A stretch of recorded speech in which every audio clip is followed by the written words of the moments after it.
Bonjour les amis, c'est le CEP pour le Team Oli le Belge. J'ai le plaisir de vous retrouver aujourd'hui en compagnie de la nouveauté 2020 du constructeur autrichien KTM. J'ai nommé la Duke 890R.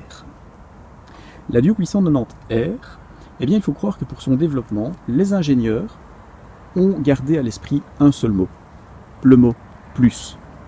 Alors je vous le cite en vrac.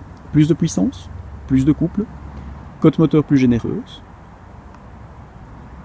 plus de freinage, amélioration de la position de pilotage qui est plus radicale, plus d'agilité, plus de vivacité. Bref, elle se veut, à mon sens, plus exclusive et beaucoup plus pensée Ready to Race, qui est le slogan de notre marque KTM. Alors, petite revue de détails en profondeur. Les cotes moteurs, je vous en parlais. Plus de puissance, 121 chevaux. Plus de couple, 99 Nm. Ce qui fait pas loin de 10 Nm de plus que sa devancière, la 790. Les cotes moteurs, alésage et course ont été augmentés. Diamètre des soupapes également. Par contre, ce qui a été augmenté, mais dans un autre sens, c'est le poids du vilebrequin, qui est un peu plus lourd, ce qui gratifie d'un peu plus de couple et d'un peu plus de comportement stable dans les bas régimes. Également présence d'un arbre d'équilibrage pour gommer les vibrations du moteur. Également changé, les arbres à cam. La levée des soupapes a été augmentée et le profil des cams est plus agressif, donc justement pour ce plus de puissance.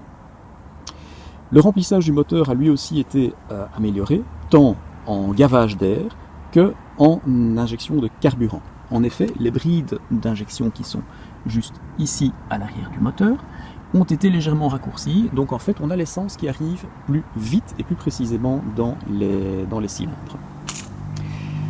Toujours dans le plus, c'est bien beau une telle débauche de puissance, mais il faut pouvoir l'arrêter.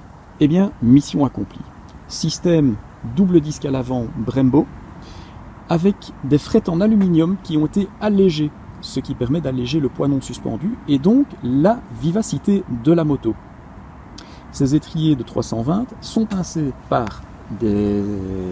Je disais donc ces disques de 320 sont pincés par des étriers Brembo toujours, étriers monoblocs en aluminium, 4 pistons, et pour les commander, on trouve ce maître-cylindre radial. Avec une petite particularité, c'est cette petite molette de réglage que l'on trouve entre le levier et le piston du maître-cylindre. Alors, cette petite molette permet d'écarter plus ou moins le levier non pas d'écarter le levier, mais plutôt de modifier le positionnement du point d'appui sur le piston de façon à amplifier plus ou moins la pression que vous mettez sur le levier pour encore rendre le freinage plus agressif, augmenter sa puissance. À l'arrière, on retrouve un monodisque et un étrier à double piston. Alors, pour passer toute cette puissance au sol, là maintenant j'en viens à la transmission. Boîte de vitesse à 6 rapports, qui est équipée d'un embrayage anti-dribble. L'embrayage anti-dribble permet d'éviter des dérives de la roue arrière au rétrogradage un petit peu sportif dans les tours. Et cet embrayage anti-dribble se veut également d'une merveille de facilité d'emploi, de souplesse. Donc on peut vraiment le commander à un doigt. Et quand on a la chance, comme sur notre machine d'essai, de bénéficier de l'option Quick Shifter, qui permet de passer les vitesses à la volée, tant vers le haut que vers le bas, eh bien c'est un véritable bonheur. Ensuite, les liaisons au sol. Les liaisons au sol sont assurées sur notre moto par des suspensions WP, type Apex, donc on est vraiment dans du premium. Ces suspensions sont réglables dans tous les sens, donc réglage de précontrainte de ressort, réglage de l'hydraulique à la compression et à la détente, et encore une fois, comme on retrouve sur presque toutes les KTM, voire toutes les KTM cette année, et peut-être les années précédentes, on a la correction du rebond, donc de la détente sur le tube de droite, et l'hydraulique à la compression sur le tube de gauche. Et à l'arrière, un monochoc, toujours OEP, qui est réglable lui aussi dans tous les sens. Et il est situé juste là derrière, sous la selle du pilote. Alors, cette moto, au niveau de sa position de pilotage, se veut elle aussi plus radicale. Donc c'est-à-dire que la selle a été remontée par rapport à la 790, le guidon a été rabaissé, ce qui induit une position un petit peu plus basculée sur l'avant, et de par ce fait, on a l'impression d'avoir l'axe de roue avant entre les mains. Ça renforce vraiment cette sensation d'agilité et de vivacité de la moto. Alors si on rajoute à ça le fait que les repose-pieds ont été reculés, eh bien vous imaginez qu'au niveau sportivité, on atteint vraiment des sommets. Alors notre moto d'essai est équipée de pièces du catalogue Power Parts à ce niveau-là. C'est-à-dire qu'on retrouve des platines de repose-pieds en aluminium qui sont réglables un petit peu dans tous les sens. Donc on peut les remonter et les redescendre. On peut modifier la position du doigt de sélecteur. Donc vraiment, on peut personnaliser cette machine par rapport à son gabarit et par rapport à sa façon de piloter la machine. Issu du catalogue Power Parts également, ce silencieux Akrapovic, donc c'est la version slip-on, existe également une ligne complète. Et au niveau de la chasse au poids, on a, outre les frettes de disques qui ont été allégées, on trouve également un carénage, je devrais presque dire un demi-carénage autour du réservoir, parce que on voit que sur cette partie noire, on est directement sur le réservoir, il n'y a pas de couverture dessus. Donc on a vraiment été chercher le moindre gramme sur le poids de cette moto. Intéressant aussi au niveau sécurité lorsqu'on pilote sur circuit, c'est ce petit levier, cette petite protection de levier de frein permet d'éviter d'avoir, en cas de contact avec un autre concurrent, eh bien, un freinage inopiné. Les lignes de la moto sont fidèles à la philosophie de KTM. Des lignes tendues, taillées à la serpe, un regard double optique plongeant, anguleux, pointu. Donc on retrouve vraiment cette identité de KTM dans toutes les lignes de la moto. Elle est fournie d'origine avec une selle monoplace, même pas de repose-pied arrière, et je dois avouer que je n'ai trouvé nulle part l'information si elle était disponible en biplace. Maintenant, je dirais que pour un éventuel passager, je ne pense pas que ce soit la moto idéale si vous espérez faire du duo, tellement cette machine a un caractère sportif. Alors, place au guidon, eh bien, nous avons un cintre de guidon assez plat, donc je vous le disais, position de conduite basculée sur l'avant, guidon rabaissé, et nous trouvons les commodos fidèles à KTM.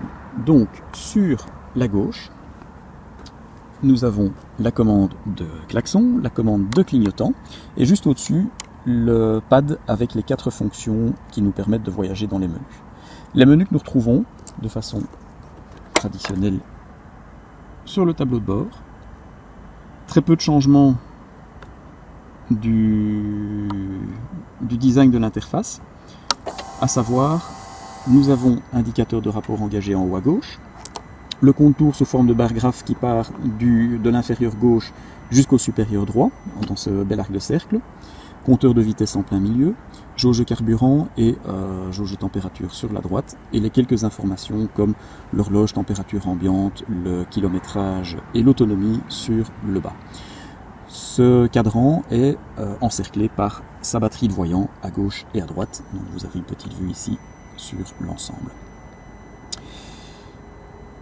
Au niveau des cartographies moteurs, ce modèle dispose de 3 cartographies moteurs d'origine, Rain, Street et Race, Sport, pardon, pas Race, mais également en option il est possible d'obtenir une version Track qui est entièrement personnalisable par rapport au goût du pilote.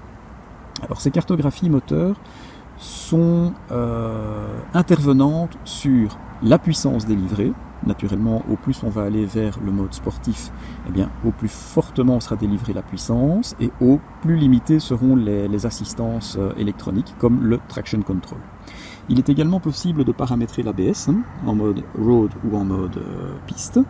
Pour ce faire, on appuie sur le bouton 7 sur la gauche et on va chercher les réglages de la moto où on peut donc traction control et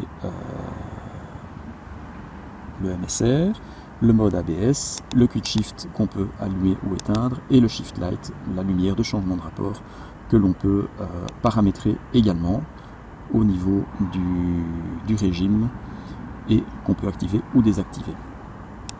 Voilà un petit peu pour le tour de cette moto. Je vais maintenant la mettre en route et vous faire entendre le son. Donc pour ce faire, une pression sur le petit bouton magique à droite, qui est d'ailleurs le seul du Komodo. Et le cylindre, c'est bleu.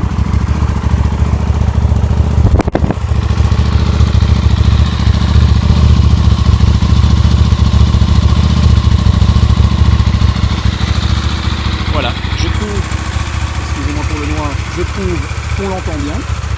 Le fait d'avoir mis le moteur en route me permettra aussi de vous montrer la face avant de la moto et son éclairage. Éclairage à LED qui est on ne peut plus efficace. Voilà les amis, j'espère que vous avez profité de cette présentation de revue de détail de la KTM Duke 890. Nous remercions chaleureusement toute l'équipe de KTM Belgique d'avoir mis à notre disposition cette magnifique machine avec laquelle nous avons eu notre lot de plaisir sur la route. J'espère que cette vidéo vous aura plu. Je vous invite à la liker, la partager. N'hésitez pas à mettre un commentaire, nous vous répondrons toujours. Et sur ce, chers amis, je vous dis à bientôt pour de nouvelles aventures. Au revoir.